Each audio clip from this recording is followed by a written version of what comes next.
Welcome back to Demystifying Medicine, your favorite medical myth debuster show. I'm Dr. Dias, and today we're joined by Dr. McInnes, Dr. Patel, and Dr. Chan on our Demystifying panel.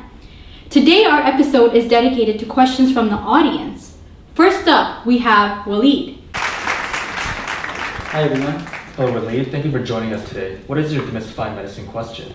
I'm getting married next month and I'm trying to lose weight. So I did some research online and I heard about low carb diet and it really didn't explain online what it actually was. So could you provide me with an explanation? Well, low carb diets call for a reduction in carbohydrates. So you would have to avoid foods such as bread, rice, and grains, and also foods high in sugar such as pop and baked goods. And you try and substitute them with foods high in protein, fiber, and fat.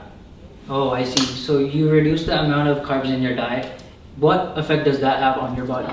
Let's look at how carbohydrates normally function in your body. Foods such as bread, pop, and potatoes contain starch and other carbohydrates, which are chains of glucose molecules that are easily broken down to be used by the body for energy. These glucose molecules are the body's favorite source of energy and spend time circulating in the blood until they're given entry into the cells by insulin. Insulin is a hormone secreted by the pancreas and functions like a key to allow glucose into the cells to be used for energy. The more carbohydrates we eat, the more glucose there is in the blood, and the more insulin is secreted to help glucose be used for energy by the cells. But if the body is unable to use all these glucose molecules, they get converted to triglycerides, otherwise known as fat molecules, which get stored in your muscle cells. This is why eating excess carbohydrates, especially in the form of sugar, can contribute to fat production in the body, causing weight gain and other harmful effects in the body.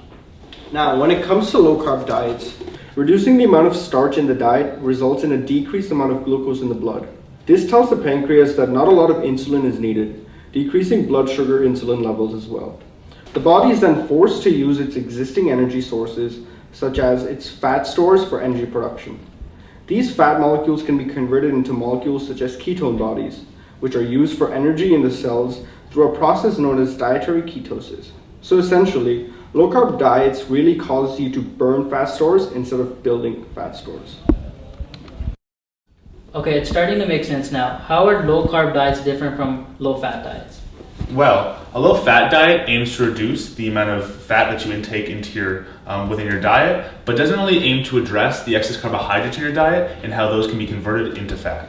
Oh, I see. So it seems like low carb diets are much more effective than low fat diets. Is that true? That's definitely a great question, Waleed. A study done by Samaha and other colleagues looked at 132 individuals with severe obesity who were assigned to adopt a low carb diet or a low fat diet.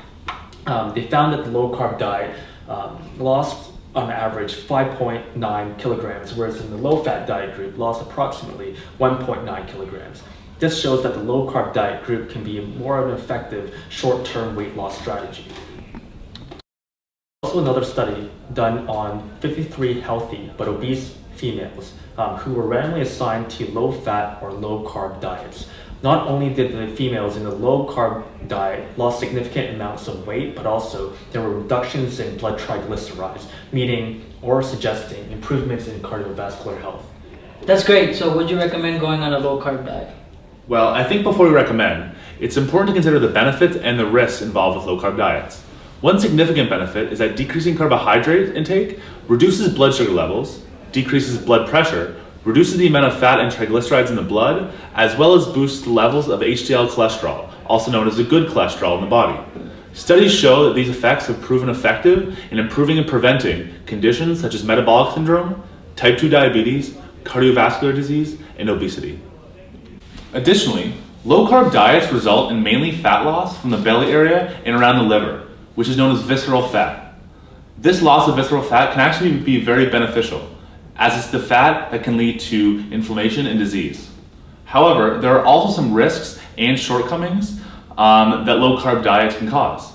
So low carbohydrate intake forces the body to switch to using ketone bodies as a source of energy instead of glucose.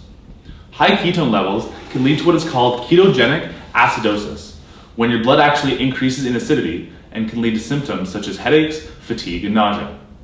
Additionally, while low carb diets seem effective in weight loss in the short term, they don't necessarily work in the long term.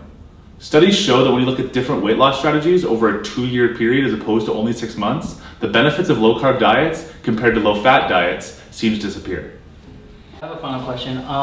Based on what we learned today, would you recommend going on a low carb diet? Well, the take-home message from today is that low-carb diets can be effective weight loss strategies resulting in fat reduction, as well as serving several health benefits. However, it is important to consider the risk factors involved, and that being on a balanced diet is important and necessary for good health.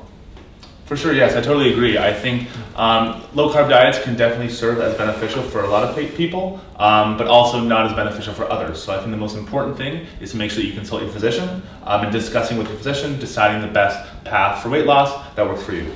Great, thank you very much. That helps a lot. No problem, Waleed. I hope that helped you understand about low carb diets as well. Thank you for watching our episode of Demystifying Medicine today, and don't forget to tune in to our other episodes at demystifyingmedicine.ca. See you next time.